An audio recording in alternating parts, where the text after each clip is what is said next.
Seu nome, onde trabalha, sua procedência, por favor. Me permita falar de pé, excelência, porque a minha cadeira aqui está estragada.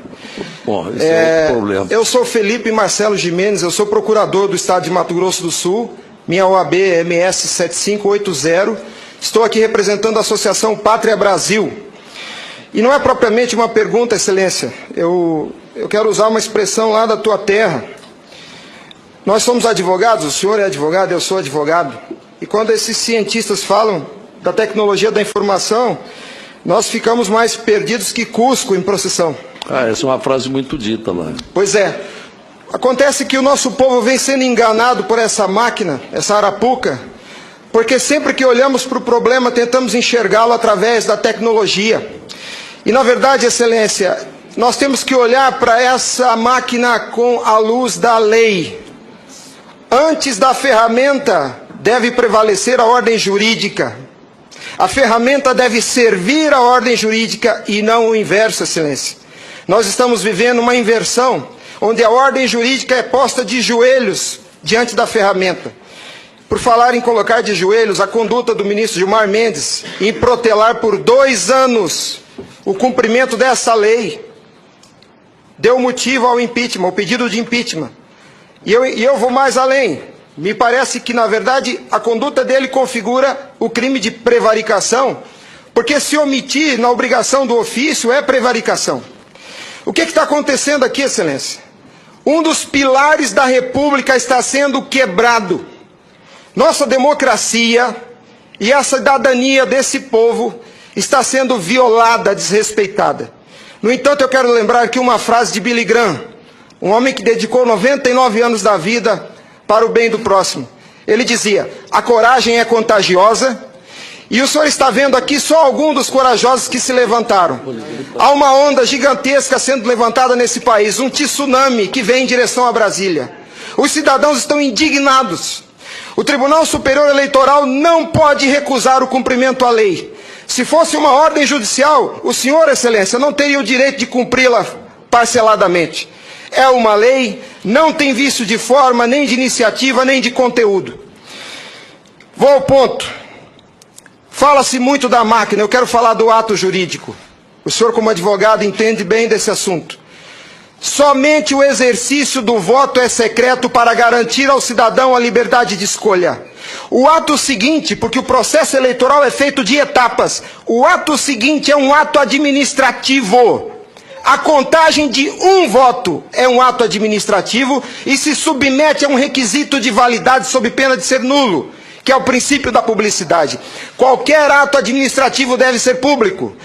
Entenda, excelência, nós queremos auditar o fato jurídico, não é a máquina. Não nos interessa o software nem a máquina, nem antes nem depois. Nós queremos auditar o fato, que por natureza é um evento. O evento se perde. Por isso a necessidade de dar corpo físico ao fato da contagem do voto, para que se conheça, para que se cumpra o princípio da publicidade, porque a publicidade é erga omnes, é para todos os cidadãos, não é só para o eleitor que olha no visor. Essa contagem do voto deve ser feita para que todos os cidadãos tenham a oportunidade de fiscalizá-la. E não é a contagem de milhões de votos, é a contagem de um voto, de cada voto é um ato administrativo, e será nulo se não for público. Há vários princípios constitucionais que vêm sendo quebrados desde que a Sarapuca foi inventada lá em 97. A cidadania, a publicidade, a moralidade, a legalidade e a própria república, porque nós cidadãos não temos sido respeitados na nossa escolha. Nossa escolha só será respeitada se ela for retratada no corpo físico da impressão para cumprir o princípio da publicidade. O exercício do voto é secreto, mas a contagem deve ser pública. E qual que é a artimanha da urna? Ela estende o segredo do exercício até a última etapa. E o sagrado BU, eu vou usar uma expressão de alguém, eu não lembro quem é o proprietário dessa frase. A seita do santo byte tem no altar o BU. O BU não prova nada, excelência. Quando o BU é imprimido, já houve a contagem dos votos em segredo. A fraude já aconteceu, porque cada voto contado deve ser público. O BU informa ao senhor, excelência, o total. Nem no condomínio onde eu moro não aceitaria uma eleição assim. Imagine, excelência, se eu fosse candidato a síndico, colhesse a urna e fosse contar dentro do meu apartamento e voltasse e comunicasse aos condôminos. Aqui está o resultado, eu fui eleito. O BU é a prova da fraude, excelência. O BU é a prova da fraude. Doutora Simone, apesar de muito jovem, foi minha professora na faculdade. Ela é talvez a cabeça mais qualificada nesse Senado para rezar esse discurso, para dizer o que é um ato administrativo. Gostaria que ela estivesse aqui. O que acontece? Nós estamos sofrendo uma violação dos princípios republicanos, dos princípios constitucionais e principalmente, excelência, da cidadania. Porque nossa cidadania só existe na medida em que nosso voto seja respeitado. Porque ele é o instrumento do exercício da cidadania, porque através deles elegemos os nossos escolhidos. E a nossa eleição, a nossa escolha tem sido apurada em segredo, e o fato se perde. Por isso que os adeptos da seita do Santo Baite dizem que nunca há fraude. Porque quando se procurar o fato dentro da máquina, ele já não está mais lá, ele está no BU. E o BU só tem o total da contagem dos votos, excelência. Nós precisamos olhar para esse problema sobre a ótica da lei. Sobre a ótica da lei. Nós não podemos continuar aceitando esse engodo. E a lei que os senhores votaram, com uma representação maciça da outorga popular, só os senhores têm legitimidade para representar o povo brasileiro. Só os senhores. Os ministros da Justiça não têm essa legitimidade. Eles estão usurpando dos senhores as suas competências. Eles estão colocando esse Congresso Nacional de joelhos, porque estão se recusando a cumprir a lei. Eles estão, excelência, eles estão cometendo abuso de autoridade. Abuso.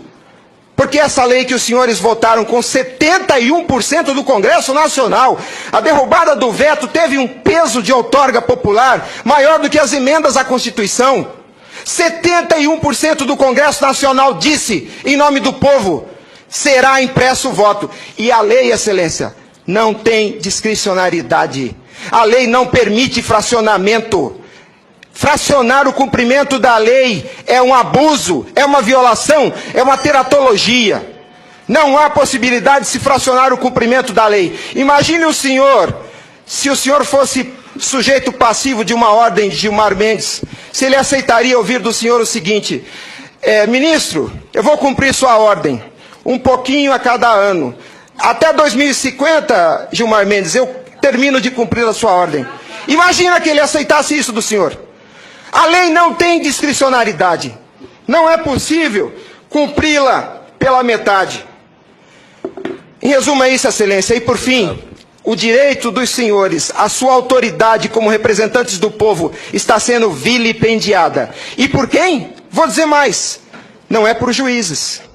Os ministros, quando sentam na cadeira do Tribunal Superior Eleitoral para administrar esse serviço público, que é a eleição é um serviço público, não é jurisdição, não é um ato jurisdicional. Quando eles lá, sentados em seus gabinetes, estão administrando o processo eleitoral, são administradores sujeitos aos princípios constitucionais, como qualquer agente do executivo.